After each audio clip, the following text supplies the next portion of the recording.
World War II's Battle of the Atlantic was one of the largest and longest in history, lasting from the outbreak of war between the United Kingdom and Germany on September 3rd, 1939, until Germany's final surrender on May 8th, 1945. Most historians reckon it to be the longest campaign of the Second World War. Represented thousands of battles across the vast expanse of the Atlantic, involved the sinking of more than 5,000 vessels, downing of hundreds of aircraft, and the death of more than 100,000 men. Each of those battles often represented a desperate fight for survival on the high seas. On March 31st, 1942, the crew of the Standard oil tanker T.C. McCobb experienced a unique first in the Battle of the Atlantic, and what followed would represent the risk faced by the merchant seamen in the battle. The tanker T.C. McCobb was built by the Federal Shipping and Dry Dock Company of Kearny, New Jersey. Completed in April of 1936, she was 435 feet long, with a cargo carrying capacity of 105,025 barrels and a gross tonnage of 7,452. Operated by the Standard Oil Company of New Jersey and named after a senior director of the company, the ship was christened by Mrs. T.C. McCobb, with, the Brooklyn New York Times Union explains, the traditional bottle of champagne over the vessel's bow. The ship used a cutting-edge design. The December 1936 Proceedings of the United States Naval Institute explains that one of the outstanding features of the modern tankers now under construction and contemplated is the prominence given in their hull arrangements to Sir Joseph Isherwood's arc-form design, which assures substantial savings in power over a wide range of speeds. The T.C. McCobb and its sister, the R.P. Reser, the Proceedings writes, have demonstrated the advantage and overall efficiency of the arc-form design and the excellent performance of these vessels. Her two water tube boilers produce 3,300 shaft horsepower along a top speed of 12.7 knots. The ship operated carrying fuel oil across South America, the Caribbean, and the East Coast. On March 18, 1942, the ship left the Argentine capital of Buenos Aires, headed for the Argentine port of Carapiccio, site of a major oil refinery. She was under the command of Captain Robert W. Overbeck. En route, the ship was sighted by the Italian ocean-going submarine Pietro Calvi. At the outbreak of the Second World War, the Italian Navy had 116 submarines, the largest submarine fleet in the world, nearly double the number of relatively more famous U-boats of the German Kriegsmarine. While the submarines of the Regia Marina largely served in the Mediterranean, some of the larger ocean-going submarines served in the Battle of the Atlantic. Under an agreement with their German allies, eventually 32 Italian submarines would serve in the Atlantic, operating from a submarine base at Bordeaux in occupied France. Among those was the submarine Pietro Calvi. The lead ship in its class, the Calvi class, was an improved and enlarged version of the preceding Belia class. At 276 foot 7 inches long, displacing 1,525 long tons on the surface, these were submarine cruisers, large submarines intended to operate with a role similar to surface cruisers, able to cruise distant waters and operate independently. The boat had a range of 11,400 nautical miles and a top surface speed of 16.8 knots. The boat was well armed, with 8 21-inch torpedo tubes for each of the bow and stern, and 2 4.7-inch deck guns able to fire 49-pound shells to an effective range of nearly 9 miles. The submarine had participated in the Spanish Civil War, and in March of 1942 was on its 7th war patrol of the Second World War. Since July of 1941, the boat had been under the command of Capitano di Corvetta Emilio Olivieri. According to U-Boat.net, at 1500 hours on 31 March 1942, Pietro Calvi sighted a tanker and trailed her with the intention of closing after dark to attack her. The ship was some 500 miles east of French Guiana. 29-year-old John Waxmansky was a machinist aboard the tanker, working at a grinding machine in the engine room when, he told the Passaic, New Jersey Herald News, he heard a bang. He heard the noise a second time and planned to investigate when the phone in the engine room started ringing and the general alarm was sounded. Rushing on deck, Wasmansky learned that the captain, looking through his glasses from the bridge, had spotted a submarine about 6 miles to the stern of the tanker. She was firing shrapnel at the vessel. So far, the submarine was missing. U-Boat.net explains that from 21:05 to 21:16 hours, she opened fire with her forward gun, but it was inaccurate, and the heavy seas prevented the use of the gun aft, and the fire was checked. Captain Overbeck decided to try to outrun the submarine. Chief Engineer George Speth wrote, "We changed to the largest size burner tips and forced the boilers to their utmost.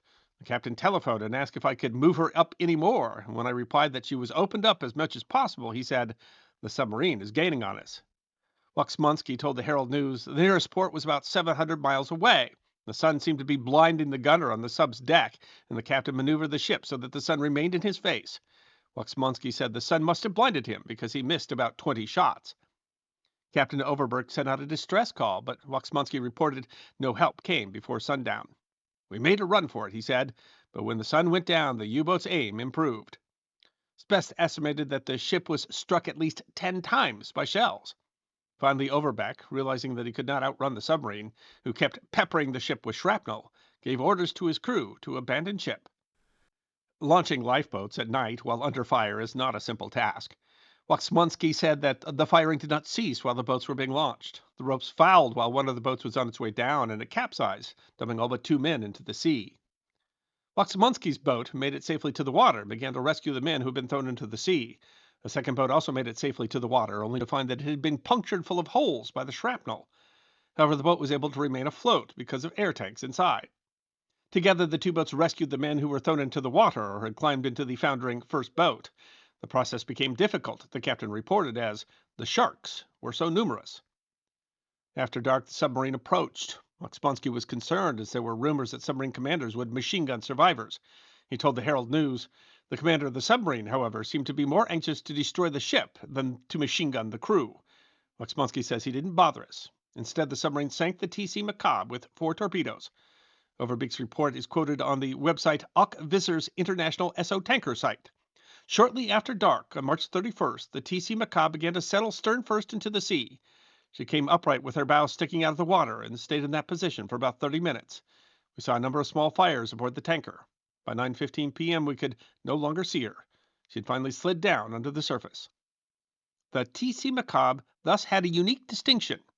She was the first U.S. ship to be sunk by the Italian Navy in the Second World War, and the adventure for the crew was just beginning. Of the 2 lifeboats, there were 15 in the lifeboat that Waxmonsky was in, under the command of the ship's second mate, William Sims, and 19 in the lifeboat with Captain Overbeck. 5 men of the crew of 39 were unaccounted for and presumed dead. Waxmonsky said that the 2 boats decided to wait in the area in hopes that someone would respond to their distress call, but to their chagrin, the submarine hung around as well, apparently planning to attack any vessel that came for rescue, but none did. Survival was not easy. Waxmonsky told the Herald News the sea was rough and the men had a difficult time keeping the boat from capsizing. The waves were at times 10 to 15 feet high. The next day, those waves separated the 2 boats, and Waxmonsky's boat was on its own. It was April 1st, April Fool's Day. Waxmonsky said that there wasn't much food aboard the boat. For breakfast, the men had some water in a whiskey glass, no more, and some hardtack. Soaked by salt water and burned by the tropical sun, their faces and arms were blistered. There was no such thing as sleep, Waxmonsky told the paper. Once in a while, we were able to get a few winks, but most of the time we were kept busy riding the boat and bailing out water. 5 days in, it was Easter Sunday, and the men sighted a tanker, but the tanker passed them by. Sims wrote, "Within an hour and a half, the tanker was out of sight. With her departure went our hopes of hot food, a hot bath, clean clothes, and a good bunk." Waxmonsky told the Herald Ledger either she didn't see us or was afraid that it was some ruse to trap her. It was a heartbreaking Easter Sunday for us. After 8 days, they saw a patrol plane, but again failed to get its attention. But the same day, they were found and rescued by a tanker, a Greek ship flying the Panamanian flag, named SS Santa Monica. Sims wrote in his log, "The men of the Santa Monica gave us their places so that we could eat first. Our first meal in 8 days. Beautiful and well prepared. It did for us what a good rain does for parched grass." Despite their ordeal, Sims' final entry in the logbook was, "No one was sick or injured, and we had no quarrels or fighting among the boat crew. We still had enough water, chocolate, and hardtack for several days, and about half a pound of raisins." While they were able to return to the U.S. on an American ship, they had to do more submarine dodging in the Caribbean. Waxmonsky, described as a strapping man and single with a bit of wanderlust in him, told the paper that he was ready to go to sea again. By the time of the report in the Herald News, the second lifeboat had also been rescued. They had been able to keep the boat seaworthy despite the damage from shrapnel. Overbeck wrote that it took considerable time to plug the holes effectively. The captain noted that we were well provisioned, as able seaman Michael J. Donahue had stowed a crate of oranges and another of apples in the boat before we left. By April 6th, the fruit was exhausted, but the captain noted that they still had 6 days' rations aboard. They came ashore at French Guiana, but in an uninhabited spot. They were able to go inland and dig a freshwater well where they were able to attain additional water and boil some to dress the hand of officer's messman Roy A. Peacock, which had been injured when caught between the boat and the ship's side. On the 10th day, they finally came upon some fishermen, one of whom volunteered to tow their boat, but instead they were rescued by a Norwegian tanker. Still, the ordeal was not over for some of them. The Panama City, Florida News Herald wrote that the sun was at its midday peak as the American freighter Alcoa Puritan, loaded with 9,700 tons of bauxite ore, plotted its way northward in the Gulf of Mexico on its way to Mobile, Alabama. For Master Ingvar Krantz, his 47-man crew, and 7 passengers, the 5-day journey up from the port of Spain, Trinidad, thus far had been uneventful. But just 15 miles from the mouth of the Mississippi River, a lookout aboard saw the foaming wave of a torpedo fired from a German Type 7 U-boat. Much like the T.C. McCobb, the U-boat pursued and started firing shells into the boat, the News Herald writing, disabling its steering gear and causing other serious damage. With little choice, Captain Krantz was forced to order abandon ship. The Alcoa Puritan was finished off with a torpedo. Among those now cast adrift in the lifeboats were 7 men of the T.C. McCobb, who had survived on the captain's lifeboat and, trying to get home, were aboard a torpedoed vessel for a second time. Visser writes, hard luck ran hand in hand with the members of the T.C. McCobb's crew. The men were rescued by the Coast Guard, finally made it to New Orleans. But the ill luck continued for the men of the ship. Roy Peacock, the man whose hand had been injured, had spent an extra few days in the hospital and so took another route home. He took passage on a Royal Dutch Line ship, the SS Crimson. 3 days out of the Dutch island of Curaçao, that vessel was sunk by a U-boat, number 504, on June 10th. Peacock writes, I lost all of my belongings when the ship was torpedoed. We floated around in a lifeboat all night and the next morning set sail for shore. About 11 a.m. we sighted 2 vessels. One of them, the Labor of the Orr Steamship Company, picked up the survivors in my boat and the other 2 lifeboats. Now on the Labor, that vessel was sunk by a U-boat on June 14th. Peacock had been torpedoed 3 times, but he wasn't alone. U-boat.net knows that 15 of the men aboard the Labor had been trying to make it home after their vessels had been sunk by U-boats.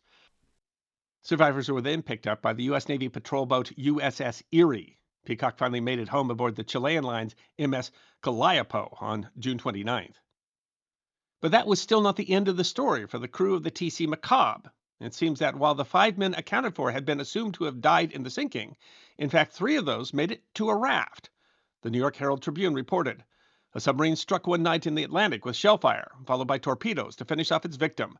Shell splinters wounded electrical engineer Michael Wadja, and he slipped overboard into the ocean. When he regained consciousness, the ship had sunk, and he was on a life raft with Malin R. Benton of North Carolina, the 2nd engineer, and Lindgren Bancroft, 3rd engineer of New York, who had pulled him from the water. The Herald reported with the immediacy of their danger past, the men took stock. They had a large supply of hardtack and water and some concentrated chocolate, enough to last them many days. Mr. Wadja was weak from his wounds and lay in a near coma for 10 days while his companions watched the horizon for the smoke of a rescue ship and listened for the drone of a patrol plane. But life would get substantially more difficult for the men. Rain meant that they didn't have to worry about water, but it soon caused their hard biscuits, called hardtack, to mold. One of the men managed to fabricate a net and catch some fish, which then attracted sharks. The New York Daily News reported Benton became ill and unable to swallow food and water. He lingered for 10 days. Then he died. Then Bancroft sickened, became unable to swallow food, and went out of his mind. Wadja tried to talk him out of going overboard, but finally, after 35 days adrift, he was too weak to prevent him from doing so. Bancroft toppled into the water, the paper reports, and was gone. Wadja stopped counting days after Bancroft's death. 46 days after the sinking of the McCobb, Wadja's raft was sighted off the Guyana coast and a rescue boat sent. At the time, the Brooklyn Eagle reported, Wadja could hardly speak. His sight was impaired and his body had been burned black by the sun and exposure. The extraordinary story of the survivors of the sinking of the T.C. McCobb and the tragic loss of 4 of her crew is a telling story of the dangers faced by merchant crews during the Battle of the Atlantic. But it doesn't tell the whole story. The Italian submarine Pietro Calvi, having sunk 6 vessels in addition to the TC McCobb, was itself sunk on July 14th, ran by the British sloop HMS Woolworth off Brazil, for a loss of 43 of her crew. The U-507, which sank 19 vessels in addition to the Alcoa Puritan, was sunk by United States PBY aircraft in January of 1943, with the loss of its entire crew. The German submarine U-504, which sunk 16 vessels in addition to the SS Crimson, was sunk with all hands by the Royal Navy on July 30th, 1943. In December of 1943, the U-172, which sank the ore carrier Labor along with 25 other vessels, went down in a 27-hour battle with ships and planes of a U.S. hunter-killer group that included dropping more than 200 depth charges. 13 of her crew were killed. Each story its own drama in the vast Battle of the Atlantic. I hope you enjoyed watching this episode of The History Guy, and if you did, please feel free to like and subscribe and share The History Guy with your friends. And if you also believe that history deserves to be remembered, then you can support The History Guy as a member on YouTube, a supporter on our community at Locals, or as a patron on Patreon. You can also check out our great merchandise shop or book a special message from The History Guy on Cameo.